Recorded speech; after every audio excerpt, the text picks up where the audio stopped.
Assalamualaikum warahmatullahi wabarakatuh. Alhamdulillah kita dapat bertemu lagi pada minggu ini, iaitu minggu ke berapa?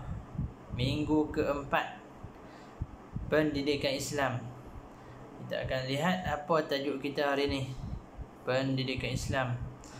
Kita harap kamu dapat buka buku teks nanti ya. Kita akan belajar bidang ibadah. Unit 1 iaitu mari bersuci. Apa yang akan diterangkan tolong tumpu perhatian dan faham. Last sekali nanti kita akan buat latihan dalam buku aktiviti yang kamu dah beli. Bagi sesiapa yang belum beli, bolehlah berbuat demikian. Pergilah beli di sekolah. Hari ni last. Hari esok last Selasa. Kamu buka surat 114 buku teks. Kamu baca dan fahami. Mari kita baca sama-sama. Okey, surat 114 perbualan di antara Fatah dan datuknya. Apa yang dibualkan tu?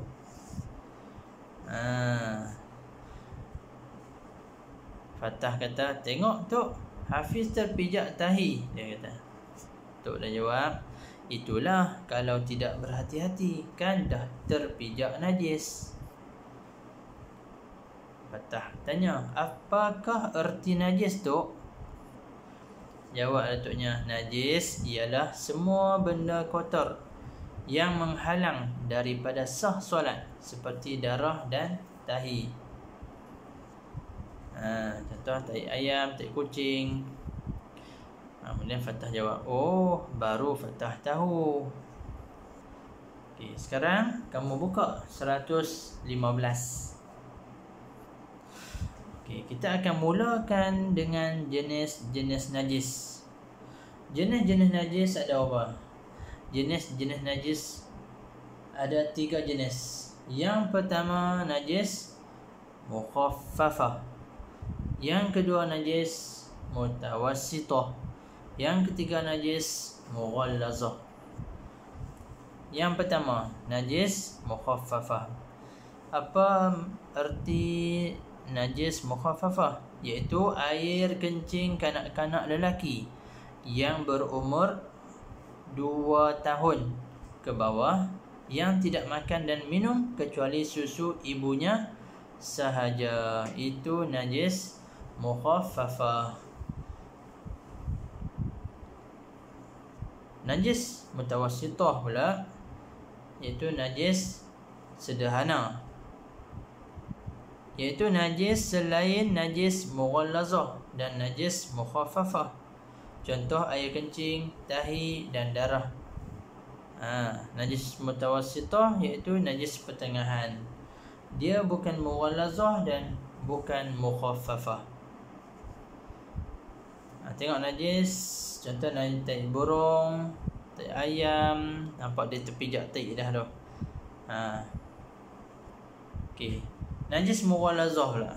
Najis mughallazah iaitu anjing, babi dan keturunannya serta segala perkara yang berkaitan dengan kedua-duanya. Contoh air kencing, air liur dan darah kedua-duanya, iaitu anjing dan babi. Ada kaitan dengan anjing dan babi, itu najis mughallazah, iaitu najis berat. Jadi kita kenalah jaga kebersihan fizikal dan mental. Itu yang kita belajar tadi adalah bahagian najis. Jenis najis ada apa? Jenis najis ada 3. Najis mukhaffafah, najis ringan. Yang kedua najis mutawassithah, najis pertengahan. Dan yang ketiga najis mughallazah, iaitu najis berat.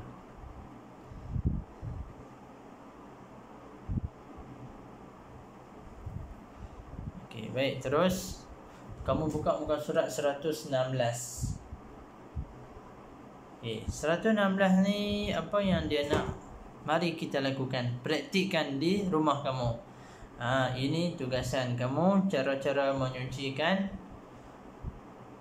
najis. Bagaimana nak menyucikan najis mukhaffafah? Bagaimana nak menyucikan najis mutawassithah? Dan bagaimana nak menyucikan najis mughallazah? Mari kita lihat cara membersihkan najis. Yang pertama, najis mukhaffafah. Macam mana nak cuci? Najis mukhaffafah, kamu renjiskan air mutlak ke tempat yang terkena najis. Najis mukhaffafah, renjiskan air mutlak ke tempat yang terkena najis. Bagaimana? Kamu tengok gambar tu. Dia sekali saja renjiskan air bagi basah tu. Sekali tu saja dah cuci dah najis mukhaffafah, iaitu najis kanak-kanak lelaki di bawah 2 tahun ke bawah yang masih minum susu ibunya sahaja. Tu najis mukhaffafah dan cara menyucikannya. Okey. Ustaz nak kamu lihat dalam barcode ni, kamu akan jumpa video cara menyucikan najis. Kamu boleh buka dalam QR code ni, bukan barcode, QR code. Kamu buka dalam buku teks pun ada QR code ni, kamu boleh scan dan guna QR code tu boleh buka cara menyucikannya dan kamu praktikkan di rumah. Okey, sekarang kita lihat najis mutawassithah, iaitu najis pertengahan. Najis mutawassithah iaitu najis pertengahan. Okey, bagaimana cara nak menyucikannya? Najis mutawassithah ada 2. Okey, hilangkan najis. Yang pertama, hilangkan najis yang terkena pada badan, pakaian atau tempat. Contoh darah, kamu hilangkan dulu, basuh bagi keluar dulu. Keluarkan dulu najis darah tu. Okey, basuh dengan air mutlak sehingga hilang kesannya, sama ada warna, bau dan rasa. Kamu basuh sampai hilang. Warna dia pun tak nampak. Kalau darah, tengok warna merah dia tak ada, bau darah pun tak ada, dan rasa pegang pun tak ada darah tu. Tu najis mutawassithah, cara menyucikannya.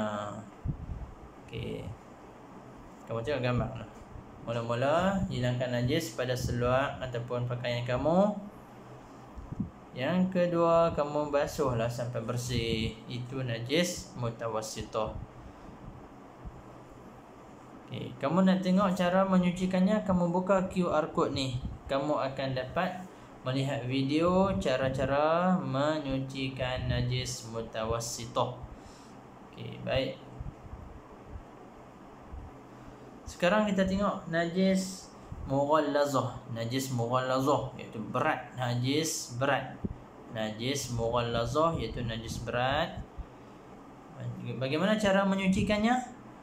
Najis mughallazah, yang pertama, hilangkan najis yang terkena pada badan, pakaian atau tempat. Buang najis tu. Kalau ada nampak kesan tu, buang pun najis tu. Kemudian yang kedua, basuh dengan air tanah 1 kali. Basuh dengan air tanah berapa kali? 1 kali. Yang ketiga, basuh dengan air mutlak 6 kali hingga hilang bau, warna dan rasa. Jadi nak basuh dia, mula-mula buang dulu ain najis tu ataupun ketulan najis tu ataupun benda-benda najis tu, buang bagi hilang. Kemudian basuh dengan air tanah 1 kali. Ambil air tanah, basuh dulu dengan air tanah. Yang ketiga, basuh dengan air mutlak 6 kali hingga hilang bau, warna dan rasa. Itu najis mughallazah, cara menyucikannya. Di sini kamu tengok. Okey, buang najis. Yang kedua, guna air tanah, jirus atas tempat yang kena najis. Yang ketiga, kamu basuh dengan air mutlak. Berapa kali? 6 kali. 1 dengan air tanah tadi dan 6 kali dengan air mutlak. Okey, kamu nak tengok cara mencucikannya, kamu buka QR code ni dan belajar cara menyucikannya. Kemudian kamu praktikkan di rumah. Ustaz nak kamu buat rakaman video dan hantar kepada Ustaz. Ustaz untuk direkodkan. Baik. Najis mughalazah ni, proses membersihkan najis mughalazah dinamakan sertu. Ni kena ingat. Proses membersihkan najis mughalazah, contoh terkena najis mughalazah, iaitu kita kena anjing ke babi ke, dia jilat kita ke apa semua, kita nak basuh, nak menyucikannya tu dinamakan sertu. Kena ingat perkataan ini, sertu. Okey. Inilah pelajaran yang kita pelajari tadi, muka surat 116. Kamu lihat dia ada QR code kan? Kamu buka QR code tu dan